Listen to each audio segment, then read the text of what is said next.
This is Susan with LifeSkate.com with Meryl Davis and Charlie White, two-time U.S. ice dance champions. After winning their second U.S. title in January, Meryl and Charlie continued their winning streak by taking silver at the 2010 Vancouver Winter Olympics and the 2010 World Championships in Torino, Italy. The Olympic experience, I think, is something that every athlete dreams about, kind of builds up in their heads for years. So for me, it actually lived up to expectations, which is crazy because I'm a big dreamer and I had a lot of expectations going in. Just the opening ceremonies was the experience of a lifetime.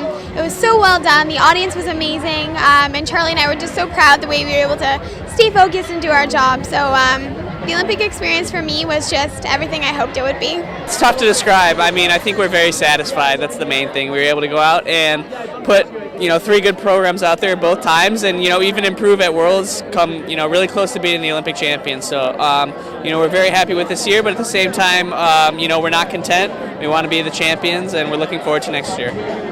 Watching the opening ceremonies of Torino, for me in particular, was the first games where I was really old enough to appreciate the enormity of the Olympic Games.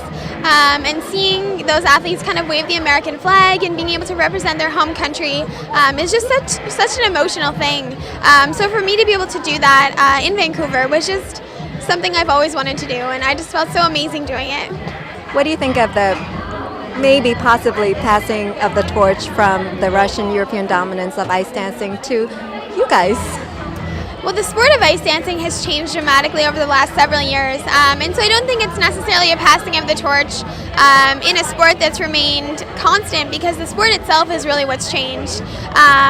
We're much more athletic these days, and that's really what North American teams have really always been successful with. So the shift in power, so to speak, is really a result, I think, of the shift in what's happened to ice dance the last several years, and I'm really excited to be a part of the sport at this period in time. It's really exciting. Well, I think a lot of it has to do with the new system. Obviously, the coaches so much. We have a lot of Russian coaches that have come over and are helping us a lot. But just a lot of talent, a lot of hard workers, and I think that's the key.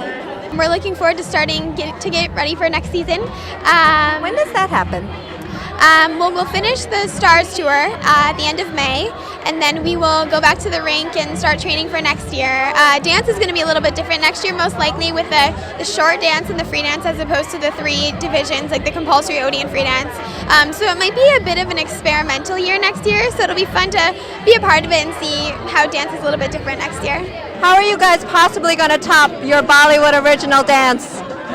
It's going to be tough because that, it was such a fun program, and it was so well received, so original. That's the, going forward, we know we have a lot of room to grow, so we're not worried about topping it right now. That'll come in a few months, but we know that we have the potential to be even better. How are you going to relax for the next couple of weeks before you resume training? Well, we're on, Smucker Stars on Ice right now, so we're going to be doing that for through June 1st, just about, and then I'll go on vacation, hopefully in Mexico. And then back to the grind.